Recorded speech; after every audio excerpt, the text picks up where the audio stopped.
السلام علیکم ورحمۃ اللہ وبرکاتہ۔ بسم اللہ الرحمن الرحیم، نحمده ونصلی علی رسولہ الکریم، اما بعد۔ امام احمد بن حنبل رحمۃ اللہ علیہ فرماتے ہیں، ایک دفعہ مجھے عراق کے کسی گاؤں میں رات ہو گئی۔ میں ایک مسجد میں گیا لیکن چوکیدار نے مجھے وہاں سے نکال دیا۔ میں مسجد سے باہر فرش پر سو گیا۔ چوکیدار نے مجھے پاؤں سے پکڑا اور گھسیٹ کر مسجد سے دور کر دیا۔ ایک خدا کے بندے نے ترس کھا کر مجھے اپنے گھر لے گیا۔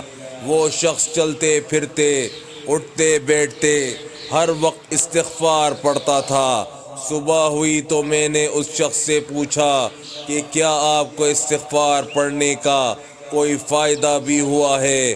اس نے جواب دیا، جی ہاں، میری ہر دعا قبول ہوئی سوائے اس کے کہ میری ملاقات امام احمد بن حنبل سے ہو جائے۔ میں نے کہا، میں ہی احمد بن حنبل ہوں، اور تم دیکھو کہ مجھے کیسے گھسیٹ کر تمہارے پاس لایا گیا ہے۔ سبحان اللہ۔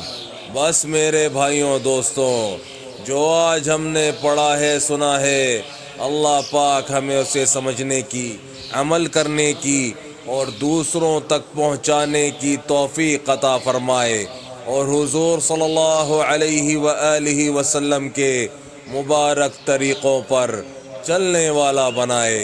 السلام علیکم ورحمۃ اللہ وبرکاتہ۔